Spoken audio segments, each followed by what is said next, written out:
हैं कि मैं मस्तक पर ऊर्ध्वपुंड लगाता हूँ, कंठी माला धारण करता हूँ, एकादशी का व्रत भी करता हूँ और प्याज लहसुन नहीं खाता, ये सब करता हूँ, तो क्या मैं दिखावा करता हूँ? ये एक प्रश्न है। कई लोग उपहास उड़ाते हैं इस बात का, ये बात आप कह रहे हैं। देखिए, होता क्या है, संसार में कोई सुहागन स्त्री है तो मंगलसूत्र भी पहनेगी गले में, मस्तक पे सिंदूर भी लगाएगी। अब कोई कहे ना ये तो अपने सुहागन होने का दिखावा कर रही है, तो व्यक्ति मूर्ख ही माना जाएगा, बुद्धिमान में व्यक्ति नहीं माना जाएगा। उसी प्रकार हम शिव भगवान के हैं, शिव भगवान हमारे हैं, तो ये मंगलसूत्र रूप में कंठी है, माथे पर जो तिलक है ये साक्षी ठाकुर जी का स्वरूप है, हम भगवान के हैं। इस बात का गर्व होना चाहिए हमें, इसके लिए है। तो उपहास कोई करे, संसार का तो काम ही उपहास करना है, और क्या काम है संसार का, करेंगे अवश्य। हमारे द्वाराचार्य श्री मलुकदास जी महाराज अपने एक पद में कहते हैं कि जो हरि हैं तो कहा डर भाई, कीजिए भगत निशान बजाई। जब श्री भगवान हमारे संग में है तो किस बात का हमें डर है, खूब निशान बजा के भक्ति करो।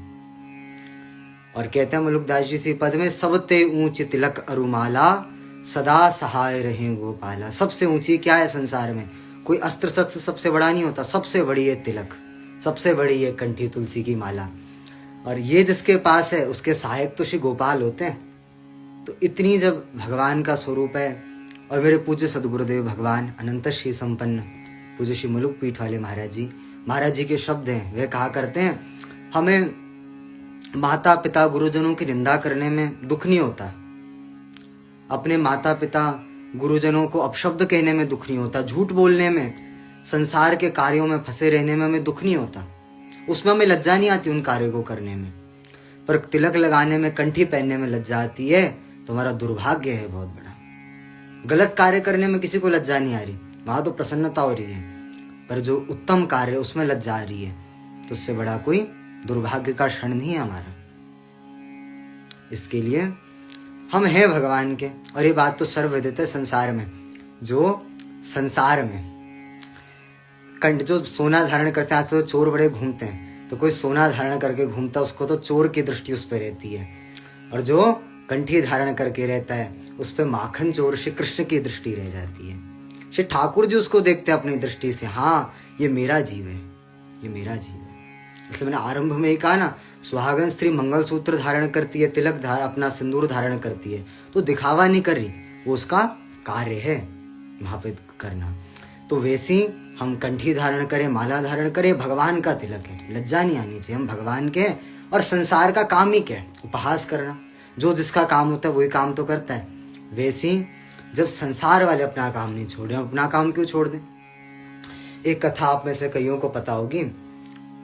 एक समय एक संत थे, एक संत नदी के तट पे विराजमान थे। तो नदी के तट पे जब संत विराजमान थे, एक बिच्छू जा रहा था वहां से, बार बार बहता हुआ जा रहा था। वे संत उसको उठाते अपनी हथेली पे और बचाने का प्रयास करते। बार बार वो बिच्छू क्या करता, उन्हीं के हाथ में डंक मारता और वो नीचे गिर जाता। उनके हाथ से डंक मारेगा, दर्द होगा, नीचे गिर जाएगा, वैसी होने लगता। अब बहुत देर बीती, पीछे से एक व्यक्ति आया। वो कहा कि आप विक्षिप्त तो नहीं, आप ऐसा कार्य क्यों कर रहे हैं, जब बार बार वो आपको डंक मार रहा, फिर भी उसको बचा रहे हैं, ये आप क्यों कर रहे हैं। तो उन संत ने कहा कि जब ये डंक मारने का इसका स्वभाव है बिच्छू का, ये अपना डंक मारने का स्वभाव नहीं छोड़ता, तो मैं अपना संतत्व का स्वभाव, जो भगवान के वेश का, जो ये संत रूप के दयालुता है, कृपालुता है, संत का स्वभाव है, मैं उसको कैसे छोड़ दूं। तो वैसे जब संसारिक जीव उपहास करना नहीं छोड़, उनका काम उपहास करना है, जब वे उपहास करना नहीं छोड़ रहे, तो हम क्यों अच्छा सत्कार्य छोड़ें। लोग गलत कार्य नहीं छोड़ रहे, तो हम सत्कार्य को कैसे छोड़ दें। इसके लिए सदा तिलक धारण करना चाहिए। संसार कुछ भी बोले, संसार कुछ भी कहे, हम शिव भगवान के, शिव भगवान हमारे हैं, इस बात को दृढ़ पूर्वक विश्वास दिलाने वाला ये स्वरूप है भगवान का। अब देखो, एक विनोद की बात बता दूं आपको कि अब बताओ, मैंने माला पहनी है, तिलक लगाया है, ठाकुर जी ना करें कभी बुद्धि भ्रमित है गई, तो बुद्धि भ्रमित है गई, मैं चले गया कहीं फिल्म देखने चले गया, मानो लोग फिल्म बाद में देखेंगे, मेरे मुख की तरफ पहले देखेंगे कि यहाँ फिल्म चल रही है। तो वैसे ये जो वेश है भगवान का, ये वेश क्या करता है ये व्यक्ति को बचाता है इन सब कार्यों से। भगवान के सब भगवत भाव से देखते हैं। और कितनी अच्छी बात है, सोचो कोई व्यक्ति 50,000 का सूट पहन के घूम रहा है, सूट सब टाई वाई लगा के घूम रहा है, उसको दुनिया नहीं देखती। और मेरे तो अनुभव की बात है, हम कहीं चले जाएं इस वेश में तो दुनिया वाले मुड़ मुड़ के देखते हैं पीछे बारंबार। तो ऐसे इस वेश की महिमा है, ऐसे इस वेश का आदर है। तो ये तो सर्वोपरि वेश है, भगवान का वेश है, धारण करना चाहिए, संसार चाहे कुछ भी हो। ये प्रथम प्रश्न का उत्तर हुआ।